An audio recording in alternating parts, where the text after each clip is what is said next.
ನಮಸ್ಕಾರ ಮಾಡ್ತಾ ಈ ದಿನದ ಒಂದು ಪತ್ರಿಕಾಗೋಷ್ಠಿಯನ್ನು ನಾವು ಪ್ರಾರಂಭ ಮಾಡ್ತಾ ಇದ್ದೇವೆ. ಕಾರ್ಯಕ್ರಮಕ್ಕೆ ತಾವೆಲ್ಲ ಪತ್ರಿಕಾ ಮಾಧ್ಯಮಿದ್ದೀರ, ತಮಗೆಲ್ಲ ನಾನು ಹೃತ್ಪೂರ್ವಕವಾದಂಥ ಸ್ವಾಗತವನ್ನು ಬಯಸ್ತಾ ಇದ್ದೀನಿ. ನಂತರ ಇಲ್ಲಿ ನಮ್ಮ ಸಮಿತಿ ಸದಸ್ಯರೆಲ್ಲ ಬಂದಿದ್ದಾರೆ, ಭಕ್ತಾದಿಗಳು ಬಂದಿದ್ದಾರೆ, ಅವ್ರಿಗೂ ಸಹ ನಾನು ಸ್ವಾಗತವನ್ನು ಬಯಸ್ತಾ ಕಾರ್ಯಕ್ರಮವನ್ನು ನಾನು ಪ್ರಾರಂಭ ಮಾಡೋದಕ್ಕೆ ಈ ಪತ್ರಿಕಾ ಗೋಷ್ಠಿ ಕರೆಯತಕ್ಕಂಥ ಉದ್ದೇಶ ಏನು ಅನ್ನೋದು ನಾನು ಮೊದಲು ತಮಗೆ ತಿಳಿಪಡಿಸಬೇಕು.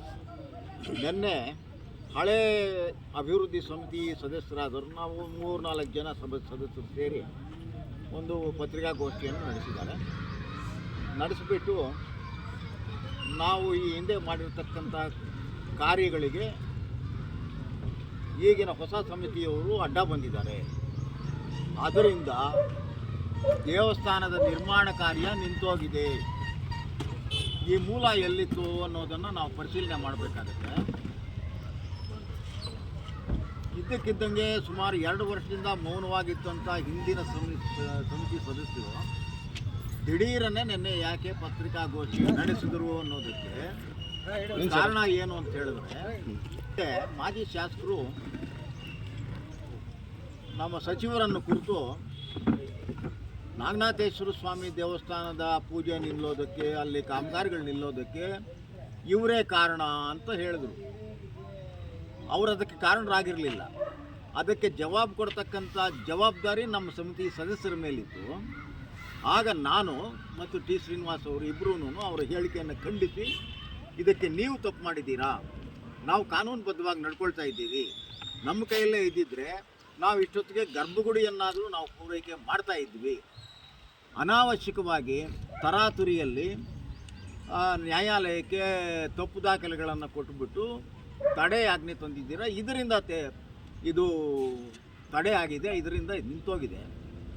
ತಡೆ ಆಜ್ಞೆಯನ್ನು ನಾವು ತೆರವು ಮಾಡೋದಕ್ಕೆ ಪ್ರಯತ್ನ ಪಡ್ತಾ ಇದ್ದೀವಿ, ಇಷ್ಟರಲ್ಲೇ ಆಗುತ್ತೆ ಅನ್ನತಕ್ಕಂಥ ಒಂದು ಹೇಳಿಕೆಯನ್ನು ನೀಡಿದ್ವಿ. ಜೊತೆಗೆ ಈ ದೇವಸ್ಥಾನದ ದುಡ್ಡು, ಆ ಜಮೀನು ಮಾಡಿರತಕ್ಕಂಥ ದುಡ್ಡು ಒಂದು 4 ಕೋಟಿ ರೂಪಾಯಿ, 2 ಕೋಟಿ, ಇದಕ್ಕೆ 4 ಕೋಟಿ ರೂಪಾಯಿ ಬಂದಿದೆ. ಹಿಂದಿನ ಸಮಿತಿ ಸದಸ್ಯರ ವಶದಲ್ಲದಿದೆ. ಅದರ ಬಗ್ಗೆ ಲೆಕ್ಕಗಳನ್ನು ಕೊಡಿಸಿ, ನೀವು ಲೆಕ್ಕಗಳನ್ನು ಕೊಡಿಸೋದು ನಿಮ್ಮ ನೈತಿಕ ಜವಾಬ್ದಾರಿ ಅಂತ ಹೇಳಿದ್ವಿ. ಇದಕ್ಕೆ ನಾವು ಬದ್ಧರಾಗಿದ್ದೇವೆ. ಅದೇ ವಿಷಯನೇ ಪೇಪರ್ನಲ್ಲಿ ಬಂದಿದೆ, ಮತ್ತು ಯೂಟ್ಯೂಬ್ ಇಲ್ಲ, ಪೇಪರ್ನಲ್ಲಿ ಬಂದಿದೆ. ಇವರೇನು ಅಂದ್ಕೊಂಡಿದ್ದಾರೆ, ನಮ್ಮ ಮಾಜಿ ಶಾಸಕರು ದೇವಾಲಯಗಳಿಗೆ ಈ ಲೆಕ್ಕ ಕೇಳೋದಕ್ಕೆ ನೀವ್ಯಾರು ಅಂತ ಹೇಳಿದ್ರು. ನಾವು ಅವರು ಕೋಟ್ಯಾಂತರ ರೂಪಾಯಿಗಳು ಕೊಟ್ಟಿದ್ದಾರೋ, ಇನ್ನೂ ಡಾಲರ್ಸ್ ಕೊಟ್ಟಿದ್ದಾರೋ, ನಾವು ಅದರ ಬಗ್ಗೆ ಪ್ರಶ್ನೆ ಮಾಡಿಲ್ಲ. ಜಮೀನು ಮಾರಿರ್ತಕ್ಕಂಥ ಒಂದು ದೇವಾಲಯಕ್ಕೆ ಸಂಬಂಧಪಟ್ಟಿರತಕ್ಕಂಥ ಜಮೀನು ಮಾರಿರುವುದು, ದುಡ್ಡು ನಿಮ್ಮ ಹತ್ರ ಇದೆ, ಅದು ದೇವಸ್ಥಾನದ ನಿರ್ಮಾಣಕ್ಕೆ ಮೀಸಲಾಗಿದೆ, ಅದರ ಬಗ್ಗೆ ಲೆಕ್ಕ ಕೊಡಿ, ಅದನ್ನು ಕೊಡಿಸಿ, ಇದು ಜವಾಬ್ದಾರಿ ನಿಮ್ಮದು ಅಂತ ಹೇಳಿದ್ದೇವೆ ಹೊರತು ಶಾಸಕರದ ಒಂದು ವೈಯಕ್ತಿಕ ವಿಚಾರವನ್ನು ನಾವು ಬಳಸ್ಕೊಂಡಿಲ್ಲ. ಎರಡನೇದು, ಈಗ ನಿನ್ನೆ ಒಂದು ಪ್ರೆಸ್ಸು ಸ್ಟೇಟ್ಮೆಂಟು ರಿಲೀಸ್ ಮಾಡಿದ್ದಾರೆ. ಕೆಲವು ಪತ್ರಗಳು ಬಂದಿದೆ, ಕೆಲವು ಪತ್ರಗಳು ಬರದೇ ಇರ್ಬೋದು. ಇದರ ಬಗ್ಗೆ ನಾನು ಪಾಯಿಂಟ್ ವೈಸ್ ಖಂಡಿಕೆವಾರು ಉತ್ತರವನ್ನು ನಾನು ತಮಗೆ ಕೊಡ್ತೀನಿ.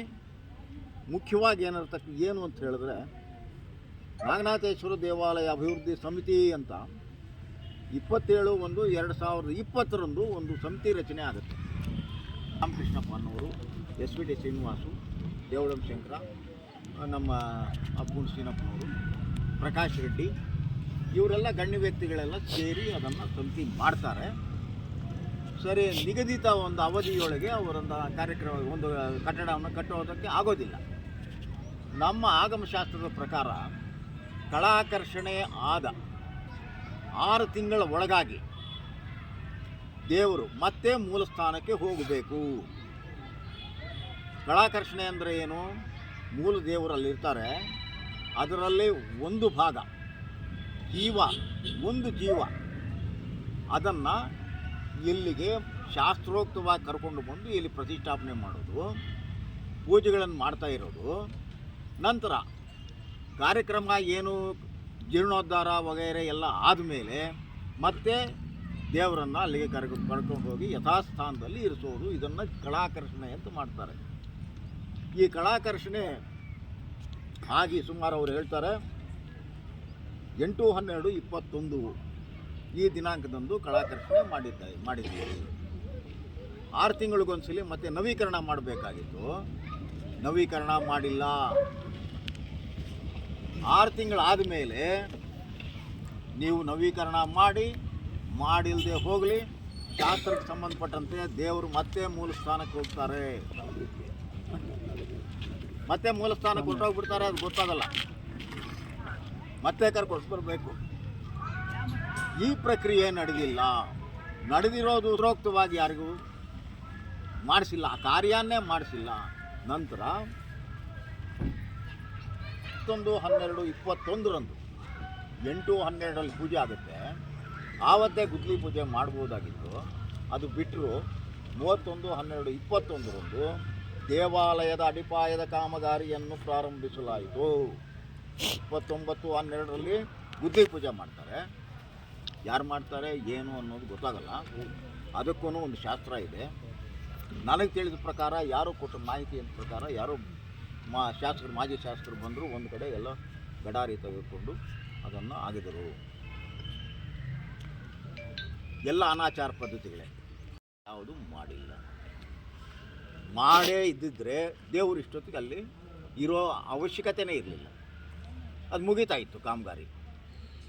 ಸರಿಯಾದ ಲಗ್ನ, ಸರಿಯಾದ ಗಳಿಗೆ ಎಲ್ಲನೂ ಮೊದಲೇ ಫಿಕ್ಸ್ ಮಾಡಿದರೆ ಇಷ್ಟೊತ್ತಿಗೆ ಈ ರಾಮಾಯಣನೇ ಇರ್ತಾ ಇರಲಿಲ್ಲ, ದೇವ್ರ ಮೂಲದಲ್ಲೇ ಹೋಗಿ ಕೂತ್ಕೊಳ್ತಾ ಇದ್ರು. ಈ ಪ್ರಕ್ರಿಯೆ ನಡೆದಿಲ್ಲ. ಸರಿ, ಇವರಿಗೆ ಚಿಕ್ಕಬಳ್ಳಾಪುರ ನಮ್ಮ ಉಪವಿಭಾಗಾಧಿಕಾರಿ ಚಿಕ್ಕಬಳ್ಳಾಪುರ ಜಿಲ್ಲೆ ಇವರು 27/1/20 ಒಂದು ನೇಮಕಾತಿ ಪತ್ರವನ್ನು ಕೊಡ್ತಾರೆ, ಆದೇಶವನ್ನು ಕೊಟ್ಟಾಗ ಹಲವಾರು ಷರತ್ತುಗಳನ್ನು ಹಾಕಿರ್ತಾರೆ. ಅದರಲ್ಲಿ ಆ ಪೈಕಿ ಮುಖ್ಯವಾದಂಥ ಷರತ್ತುಗಳನ್ನು ನಾನು ತಮ್ಮ ಗಮನಕ್ಕೆ ಮಾಡಿಸ್ತಾ ಇದ್ದೀನಿ. ಅದರಲ್ಲಿ 6ನೇ ಷರತ್ತು ಏನೇನು ಹೇಳುತ್ತೆ ಅಂದರೆ, ನಾಗನಾಥೇಶ್ವರ ದೇವಾಲಯವು ಪೂರ್ವದಲ್ಲಿ ಯಾವ ಸಾಂಪ್ರದಾಯಿಕ ಶೈಲಿಯಲ್ಲಿದೆಯೋ ಅದಕ್ಕೆ ಧಕ್ಕೆ ಮತ್ತು ವ್ಯತ್ಯಾಸ ಆಗದಂತೆ ಸಂರಕ್ಷಿಸಿ ಅಭಿವೃದ್ಧಿಪಡಿಸಬೇಕು. ನಿಮಗೆ ಕೊಟ್ಟಿರೋದು ಕಾಂಪೌಂಡ್ ನಿರ್ಮಾಣ, ಜೀರ್ಣ ಆಗಿರ್ತಕ್ಕಂಥ ಗೋಡೆಗಳನ್ನು ಬಿದ್ದೋಗೋ ಸ್ಥಿತಿಯಲ್ಲಿದ್ದರೆ ಅದರ ನಿರ್ಮಾಣ, ಆವರಣ ನಿರ್ಮಾಣ ಮತ್ತು ಗೋಪುರ ಕಟ್ಟೋದು. ಇಷ್ಟಕ್ಕೆ ಮಾತ್ರ ನಿಮ್ಗೆ ಅನ್ವಯಿಸುತ್ತೆ ಈ ಆದೇಶ.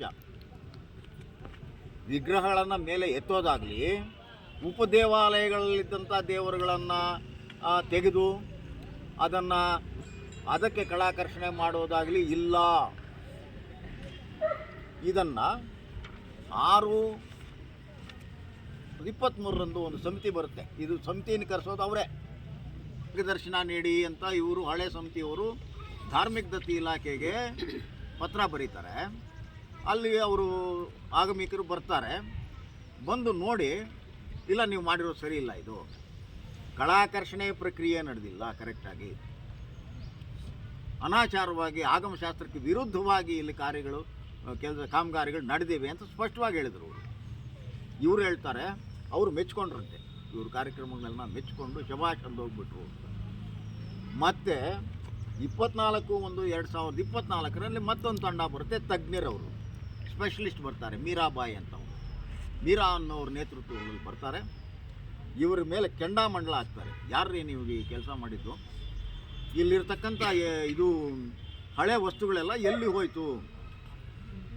ಈ ದೇವಸ್ಥಾನಕ್ಕೆ ಸಂಬಂಧಪಟ್ಟಂಥ ಏನೇ ವಸ್ತು ಇರಲಿ ಅದೊಂದು ಕಡೆ ಇರಬೇಕು. ಅದೆಲ್ಲಿ ಹೋಯ್ತು ಅಂತ ಕೇಳಿದ್ರು. ಫಸ್ಟ್ ಹೇಳಿದ್ರು ಅಲ್ಲಿ ಇಲ್ಲಿ ಅಂತ ಹೇಳಿದ್ರು, ಪಾಯಕ್ಕೆ ಆಯಿತಾ. ಅದು ಸರಿ, ಒಳಗಿರ್ತಕ್ಕಂಥದ್ದನ್ನು ಪರಿಶೀಲನೆ ಮಾಡಿ ಇದು ನಡೆದಿರೋದೇ ಅನಾಚಾರ, ಆಗಮಶಾಸ್ತ್ರಕ್ಕೆ ವಿರುದ್ಧವಾಗಿ ಕಟ್ಟಡಗಳನ್ನು ಕಟ್ಟಿರ್ತಾರೆ. ಅಲ್ಲಿರ್ತಕ್ಕಂಥ ಸ್ಥಪತಿಯನ್ನು ಕೇಳಿದ್ರು. ಸ್ಥಪತಿಯನ್ನು, ಇದು ಮೊದಲನೇ ಬಾರಿಗೆ ಸ್ಥಪತಿಯನ್ನು ಕೇಳಿದ್ರು. ಮೊದಲನೇ ತಂಡ ಬಂದಿತ್ತಲ್ವ 6/10 ಆವಾಗ ಸ್ಥಪತಿಯನ್ನು ಕರೆಸಿ ಕೇಳಿದ್ರು. ವಿಜಯ್ ಕುಮಾರ್ ಅಂತಕ್ಕಂಥ ಆಗಮ ಪಂಡಿತರು, ಏನಪ್ಪ ನೀನು ಎಷ್ಟೋ ದೇವಾಲಯಗಳನ್ನ ಕಟ್ಟಿದೀಯಾ, ಇದನ್ನು ಯಾಕೆ ಈ ರೀತಿ ಮಾಡಿದೀಯಾ ಅಂತ. ನನಗೆ ಮೊನ್ನೆ ನಮ್ಮ ಒಂದು ಮಾಹಿತಿ ಸಿಕ್ತು.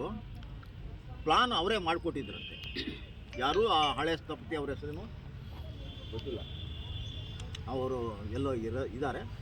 ಒಂದು ಲಿಂಗನ ಮೇಲೆ ಎತ್ತಿ ಮಾಡಿರ್ತಕ್ಕಂಥ ವಿನ್ಯಾಸ ಅಥವಾ ನಕ್ಷೆ ಒಂದು, ಲಿಂಗವನ್ನು ಯಥಾಸ್ಥಿತಿಯಲ್ಲಿರಿಸಿ ಕಟ್ಟತಕ್ಕಂಥ ಕಟ್ಟಡ ಎರಡು. ಮೊದಲು ಲಿಂಗವನ್ನು ಹಾಗೆ ಇರಿಸಿಬಿಟ್ಟು ಆ ಪದ್ಧತಿ ಪ್ರಕಾರ ಮಾಡೋಣ ಅನ್ನೋ ನಕ್ಷೆಯನ್ನು ಅಳವಡಿಸ್ಕೊಂಡು, ಮತ್ತೆ ಅದೇನಾಯಿತೋ ಏನೋ ಗೊತ್ತಿಲ್ಲ, ಇದ್ದಕ್ಕಿದ್ದಂಗೆ ಅದು ಚೇಂಜ್ ಆಗಿ ಅದು ಮಾರ್ಪಾಟಾಯಿತು.